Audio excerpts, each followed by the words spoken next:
here. There we go. Um, it is really great to have you, Shari. Why don't you share a little bit about your journey into publishing, all the way up from way back when to today? Way back when. So I am a great example of somebody who sort of stumbled into publishing, and I don't know how easy it is to stumble into publishing these days. Publishing feels like a little bit more of a labyrinth. But back in the day, this was many years ago. I've worked in publishing for over 30 years. So I started out in the 90s, and I actually, while I was in college, got a job as a secretary at a publishing house in Portland, Oregon. And I think that's probably another thing that has sort of changed over the years, right? It's a little bit harder to find a publishing house in your backyard these days. Things feel a bit more centrally located by fewer companies today. But back then, there was a small local publishing company in Portland, Oregon, and I started out at the front desk and ended up moving into a position as the assistant for the publicity director. And so in that role, I was doing copywriting primarily, but also sort of helping with some author care and going to conventions and just sort of helping out wherever I was needed. And eventually the company was sold to another company. And I went with the new company, and there I worked as the advertising and promotions manager, I believe it was. And I worked under a man named Dan Rich, who was a wonderful figure in marketing in Christian publishing back in those years, and learned a ton. It was wonderful to have him. He kind of mentored me, and I worked in the marketing department there, and again was still doing quite a bit of copywriting, catalog copy and pop-ups for the bookstores and that kind of thing. Um, and while I was working on all of these books that I really enjoyed, I realized that what I wanted to do was sort of get my hands on the books themselves and work with the authors. And so I went to the head of editorial at that time, and I said, "Let me show you what I can do. Let me just try my hand at this. Let me edit a book for you for free and just show you what I can do." And so I did that, and they liked what I did, and so I ended up sort of shoehorning my way into the editorial department. And by the time I left that company, I was a senior editor at that company. But while I was there, the company had started to publish fiction. And while I was working in the marketing department, I said, I can try my hand at that. And so I wrote a book and I just submitted to them and said, "How about this one?" And they said, "Sure, that's great. Would you like to write three more?" And things were just a lot easier back in the 90s. I just feel like it's sort of an embarrassing story to tell because I don't think things work quite that way these days. But that was how I sort of worked my way into writing fiction. And we ended up starting a romance fiction imprint for the company that I don't think exists anymore, but it did for a number of years. And we were kind of riding the wave of what was maybe the forefront of Christian fiction back in the day, and it did really, really well. And that was a lot of fun. And I was able to work with just very lovely authors on their novels, and was able to sort of carve out an area of the company that was kind of my area of influence. Um, and eventually I did leave that company. I went freelance. And I've been a person of faith my whole life, but it was a more conservative company. And as I was sort of changing in my life, I just didn't feel like there were some books that I just didn't feel super comfortable working on, and that was not a great place to be. I didn't want to be saying that. So I went freelance so that I could sort of decide which projects I wanted to work on. And I did that for, boy, the better part of 20, 25 years. During that time, I also worked as a volunteer position at Literary Mama, which is an online literary magazine, and I had a column there. I became the editor of an anthology of essays about motherhood and progressive politics that came out with Seal Press in 2008. So that's kind of a little bit about my background. And then last year, I took a job at Broadleaf Books, which is the general trade nonfiction imprint of Augsburg Fortress Publishers, which has been around for many, many years and is the publishing arm of the Evangelical Lutheran Church of America.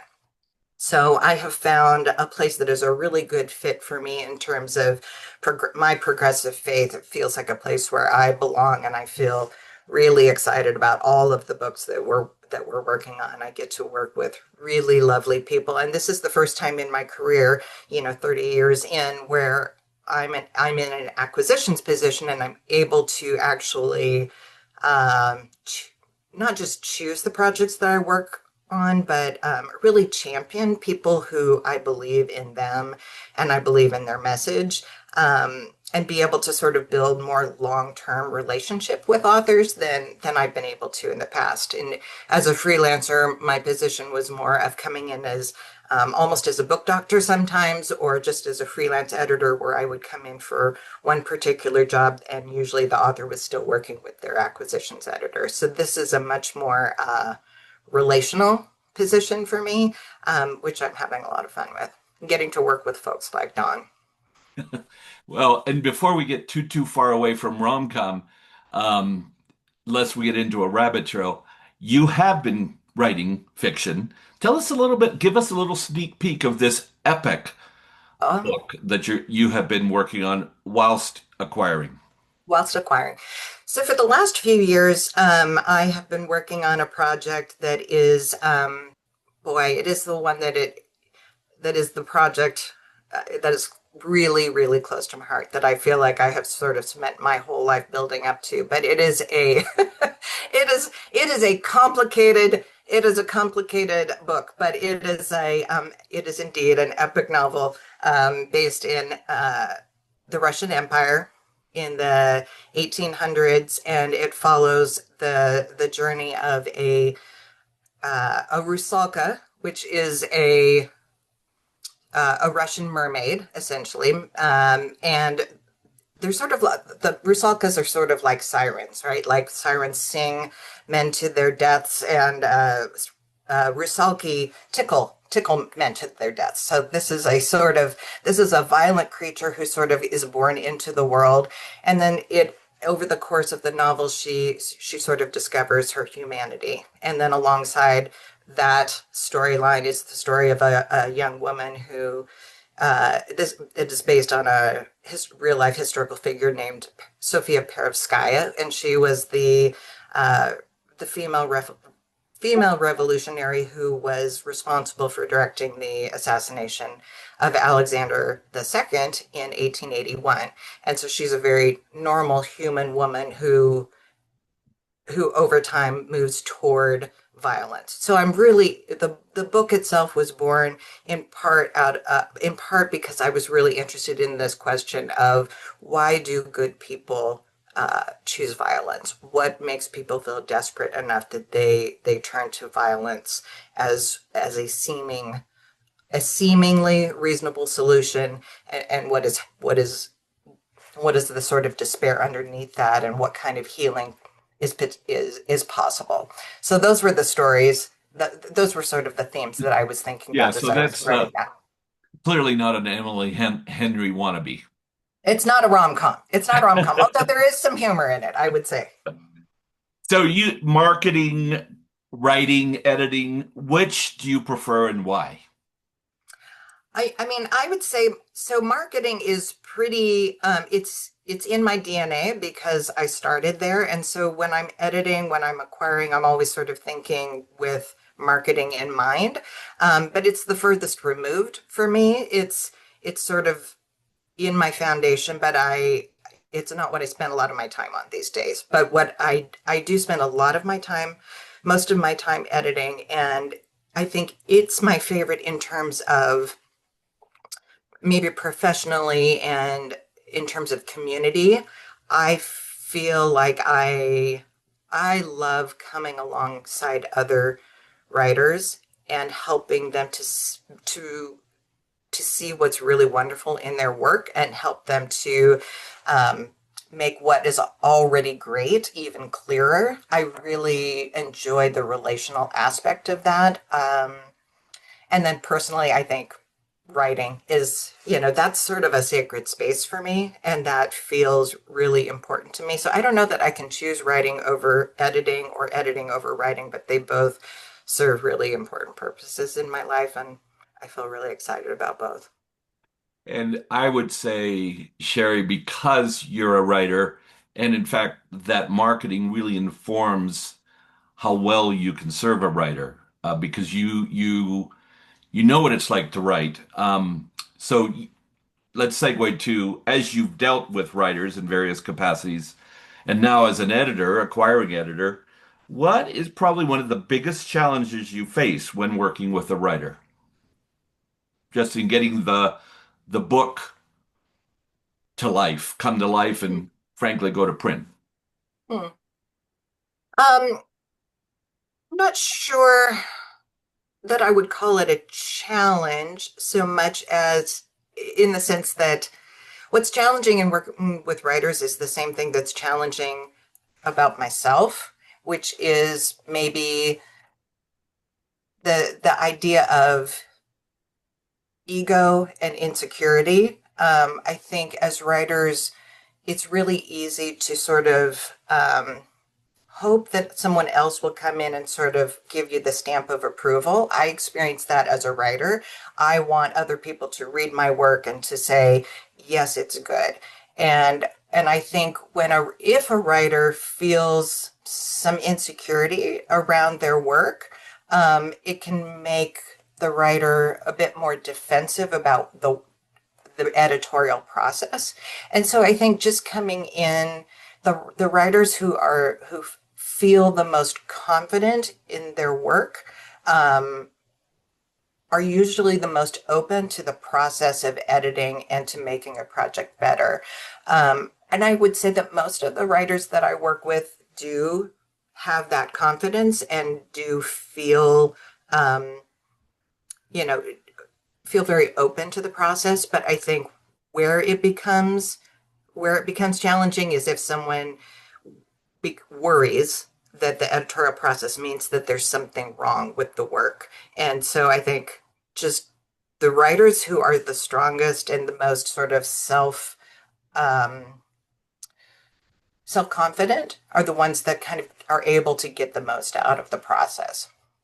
Yeah, that's so good. I often think of myself more as a therapist than a literary agent, I think. And maybe you can speak to that. How do you, as an editor, assuage them or affirm them when they start thinking, oh, I'm an imposter? What was I thinking? I'm not going to win the Pulitzer. Why do I even do this? Can you speak to that? Yeah, I mean, I think I think maybe sort of as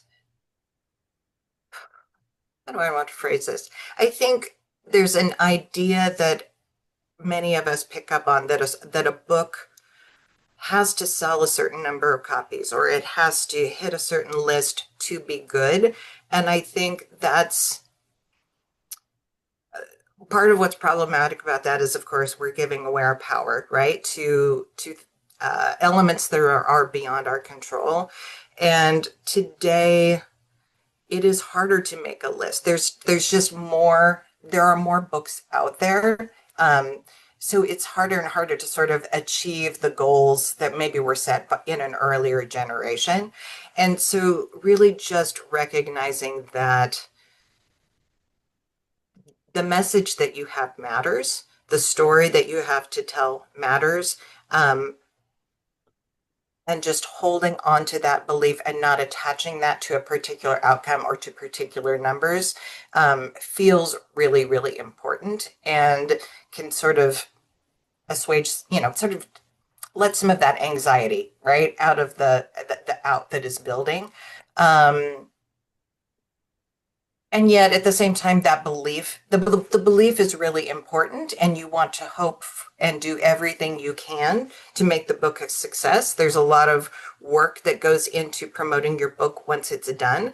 But if some of that energy can sort of be set aside during the process of creating the work, and just while you're creating the work, sitting in that space of belief, I think is really important. And then letting some of that sort of energy around what can I do? What can I do? And then working with your publicity team to sort of like channel that energy, like, oh, well, here are the things that you can do. Um, yeah. Well, that's good. We have one question already in the queue. So if you have a question for Sherry, just shoot me a message in the chat room and I'll see for it. Um, while you're thinking about that profound question, you've alluded to a number of the changes. I think of when we started out, and you were referencing working with Dan Rich. I often think of what we got away with, honestly, back in those days, where we could acquire books with no P&L, Yeah. no proposal, just kind of that's a good idea, huh? Um, and here we are today. What do you see as one of the biggest opportunities? I won't use the word challenge again, but opportunities that we have before us, given all the changes in the publishing industry. Hmm. I mean, I think, well, one of the things that's really changed is I think there's fewer companies. Um, it used to be there would be all these little companies all over the place, and you could kind of find somebody who might be more of a fit. And things feel much more consolidated now, and that there's more of a everybody is looking to sign books that are going to make money. I think that there used to be a kind of more of a when I was starting out, there was sort of this prevailing wisdom, which I don't even know if it was true. Maybe it was just myth, but there was this sort of prevailing wisdom that the big houses would, have these big selling books that would make them their money, which then meant that they could publish other books that they just believed in and that they thought, were beautiful, and everything would balance out in the end. That was sort of the that was the fairy tale, true or not.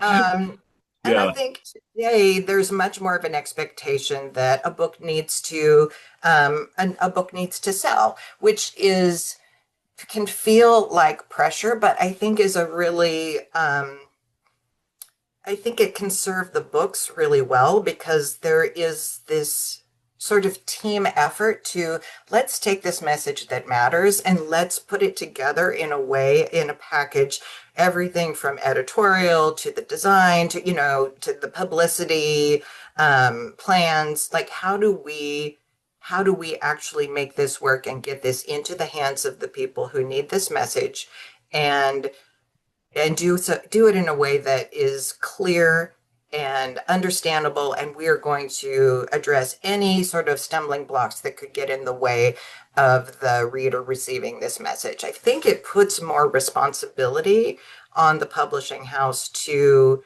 and the author to work together to create something that is very reader focused, that in the past maybe it was a little like it will be what it will be, you know. And I think that there's a little bit more of a sense of responsibility of everybody working together to make sure that the book is what the reader needs, and we've dispensed with anything that's going to get in the way of that message. Yeah, yeah. David Beckman is in um, DC. David, do you have your question? Go ahead with it, please. I do. Broadleaf, at the top of your website, it says you expand the mind, nourish the soul, and promote the common good. That's I really like that as a mission statement, and I mean, in a way, it's really broad, but in a way, that's not for everybody.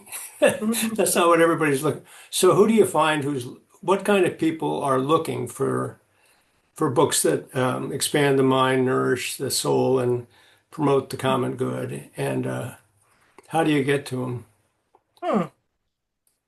I mean, that's a great question. That's, in some ways, that's a little bit more of a publicity and marketing question, which if you had one of our publicity and marketing folks, they could go off on a whole entirely different. You've done What's that? that. You've done that. I mean, I think, you know, this is a great question because I think books that books that expand the mind, nourish the soul, and promote the common good, right? I tend to think, maybe other folks on the team would answer differently, but I think there are, a lot of deep thinkers, a lot of, I think of our audience as being very thoughtful folks. I think of broadleaf readers as being folks who are, um, some are activists, some are socially aware without being, actively activists. Um, People who are progressive Christians, I think, are definitely a big part of our market. Um, People who are evangelicals are definitely a part of our market. But really, we publish a lot of books that are on topics of religion and spirituality, but we're certainly not limited to those categories. We have a lot of books on cultural critique. We have a lot of books on personal growth. So it's hard to sort of pin down exactly who those audiences are because I think it varies from book to book. Like you said, expanding the mind, nourishing the soul, and cultivating the common good is broad. And at the same time, it does narrow things down. There are a lot of books, there are narrative books that are very informational, that it's good information for folks to know, that would be, I might be pitched projects that are very informational in nature and maybe beautifully written, but may not be a good fit for us because they're not focused on doing one of those three things, right? It's just great information to have, and that's not really our area. So I think probably our audience it's people who are looking to um, learn something new, something practical about how they can how they can deal with the world differently or face the world differently or think about the world differently or their role in society. Sort of folks who are interested in looking at what is working in our society and maybe what is not working and what we can do better collectively as people to create a world that is more just for everyone living in it. How you reach those folks is more of a publicity and marketing question, but certainly we are we're targeting a particular part of the market. You're right. But it's also a general trade, right? Like these are folks who are looking for books that you would find in your local bookstore on topics from anything from, um, you know, personal growth, self-help, politics, um, mostly just thoughtful people. And I would say, piggybacking on that, Sherry, is that your sales and marketing folks do a really good job of getting the book out there. So Barnes and Noble, the indies, they know there's a consumer. You can't force the consumer to the store and buy, but they know the consumer's there and they I think catch their eye. Related to broadleaf, I've had a couple of questions, one from Beth Ernest asking about guidelines for fiction, and then Dave Moja asking what type of books does Broadleaf look for, and specifically, what are you acquiring? Can you just speak to the breadth of Broadway's trade list? Yes, so we are a general nonfiction trade imprint. So we don't publish any fiction right now. I don't know if that will change in the future, but we are strictly a nonfiction imprint.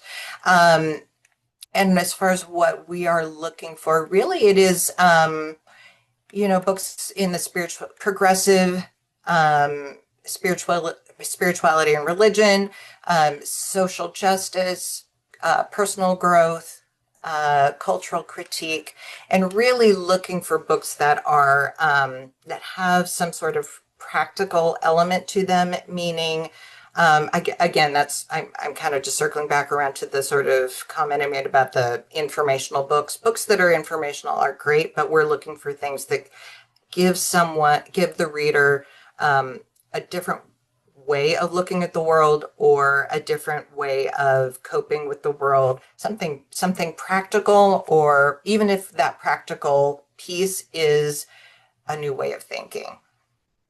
One And of as the, sorry, go ahead, Sherry. No, as far as books that I'm acquiring, I'm doing a lot right now in the areas of um, women's issues, um, LGBTQ authors, and LGBTQ focused topics, books on yeah, cultural critique. I'm signing cultural critique, and also I've done a little bit in the area of um, let's see, what would I call it? Women's health, maybe, but also relational. So I have one book that is about dealing with relationships in which there's emotional abuse. And I'm working on another book that is looking at the relationship between trauma and eating disorders. So we're sort of, that's an area that I'm sort of carving out, which is looking at speaking with experts who in their area of psychologists speaking into a particular area that can help people who are struggling with a particular issue. One of the recent books that Broadleaf published is When Women Get Sick by Rebecca Bloom, who's a Commons author, and that's being well received. She's actually doing an event at Tattered Cover in Denver in October for Women's Breast Cancer Month, I guess it is. Let's go to Tara Ross up in Canada, who has an editorial question. Tara, go ahead. Hi, Shari. I think I'm going to let you go back into your book doctor coaching years as I'm a fiction writer. So Broadleaf sounds fantastic, though. If I had a nonfiction book in me, I would definitely come to you guys. But yeah, I was curious, I guess, for all authors who are in that stage where they're working with a literary agent, they're editing their book or their novel, Mm-hmm. and they are wondering about what changes they should be making. So I've come to realize, and Don's come to realize from submissions, that editor feedback can be quite subjective, depending Yes. on a particular imprint or a particular leaning. And so it's challenging to know when to apply changes and what areas would be most helpful when one person might say one thing and another would say another. Yes. Yes. Yes to all of that. And I have been on both ends of that. And I will say, as an editor, when I am, when I give editorial notes to someone, I always couch it in, the caveat of do what feels right to you.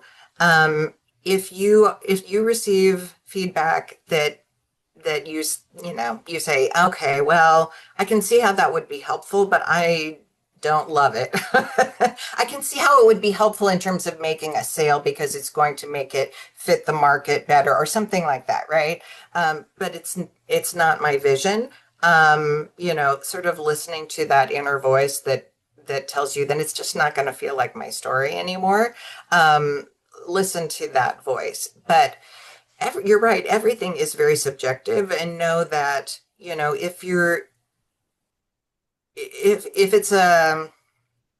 it's an editor whose work you really respect and you've read other of their authors' work, and that's somebody that it's worth making the changes to work with them if that's what they're offering.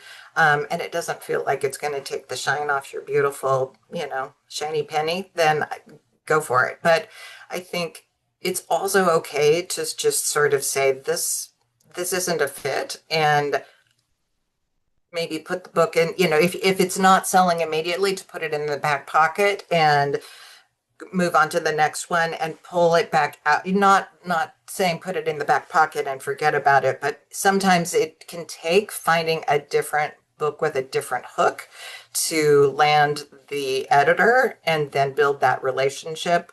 And then you bring out book two. That's just one approach, but I would say ultimately, don't make any changes that don't feel right in your heart. Great. Thank you so much. Mhm. That's very helpful. Um, Erica is in New Mexico, I think, on her way to Scotland. Um, Erica, you had a really good question. Go ahead with it, please. Okay, there we go. Um, yeah, I actually thank you for all of your wisdom here. I wanted to know what has sustained your own sense of hope and vision as an editor when working on books that take on such heavy or complex topics. How do you stay afloat, so to Hmm. speak? That's a great question. Um, I will say there have been projects that have been pitched that are about topics that are really important, um, that didn't really include an element of hope. And I, I don't really tend to sign those. It's not that I'm definitely not looking for projects that are going to be offering a false sense of hope, right? Like it needs to be legitimate. But even if it's small and legitimate, I will take it. I will take whatever crumbs I can get these days. And sort of always circling back around to those elements of hope. So if a book is tackling a really important topic and the author has something new and insightful to say, and that insight includes an element of hope, then that's something that I'm going to be very, very interested in. Right. And then I will probably, in the editorial process, work with the author to try to strengthen that hook, right? Hmm. Like that is Hmm. so when going back to the marketing hat, right? Like we always sort of talk about what is the hook? What is going to make the reader say, I need to have this book? And, hope is a big hook right now. And so, sort of finding ways to sort of center and build that on that message is really important. And being able to do that is very, definitely fills the tank. Okay, thank you. Thanks so much. Thank you. Shari, I'm going to jump in here and ask you to almost use the Becca McNeil story as a Mm. case study of this is an example of sending a proposal to a publisher, didn't get a lot of heat, and then Shari shows up and it's like, I think she would get this. Do you want to tell a little bit of your perspective as an editor as to why you chose to re-enter that conversation with Becca and why it is a book of hope? Mm-hmm. Mm-hmm.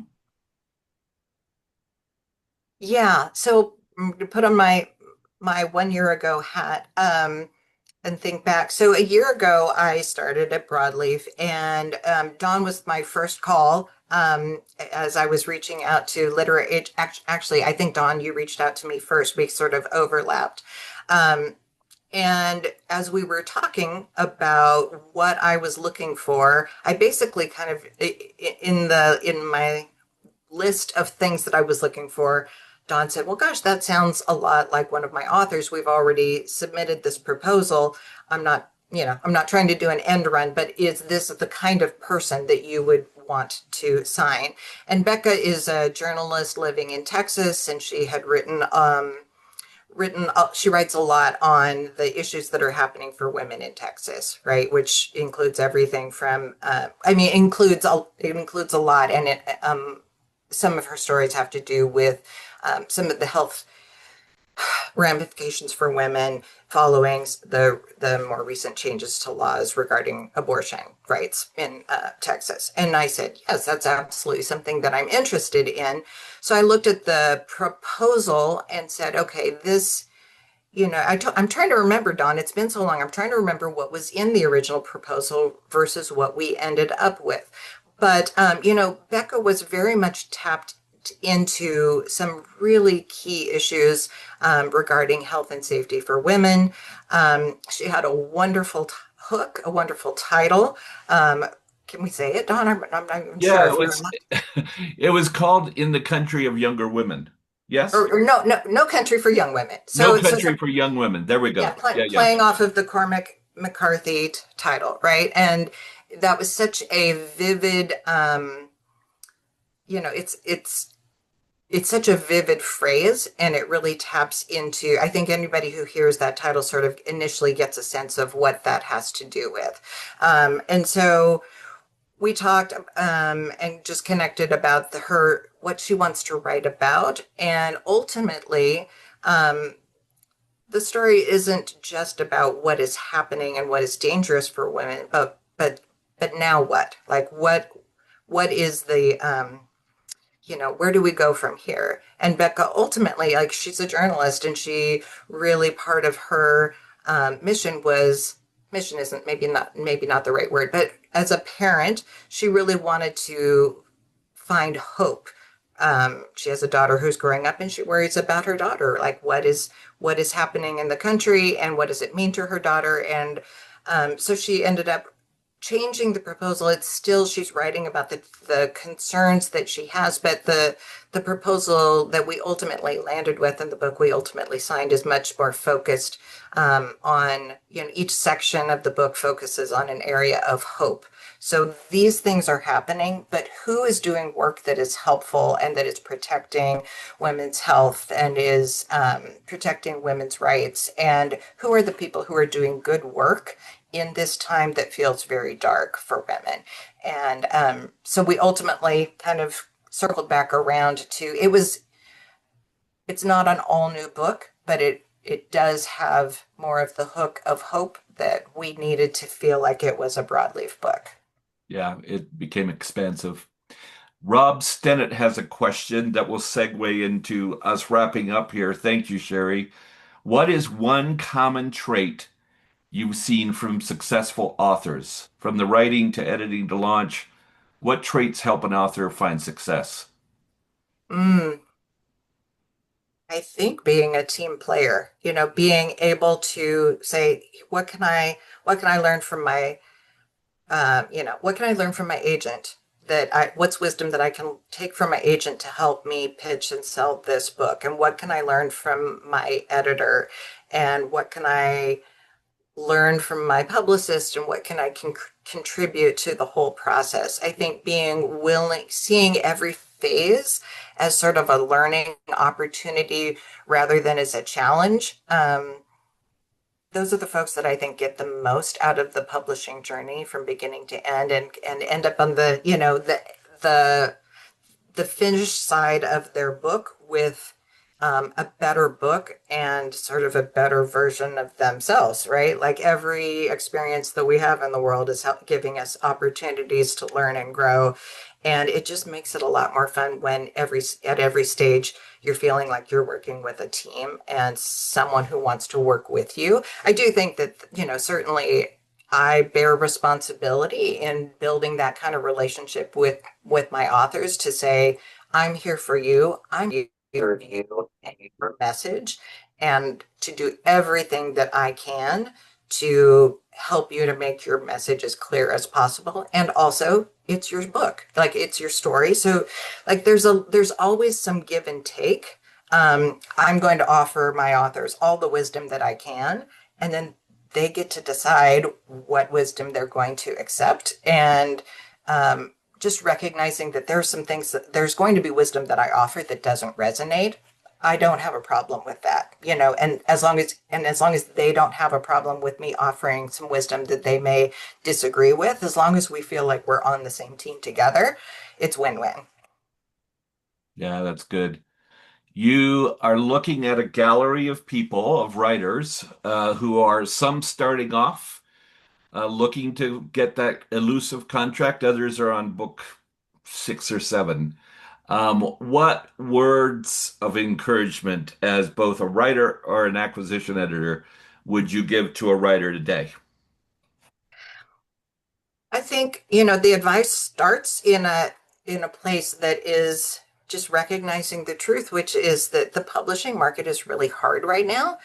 And I think the first step of moving forward with hope is recognizing that and not feeling like the difficulties of working of getting signing, whether it's getting signed or reaching a list or whatever you're hoping to achieve.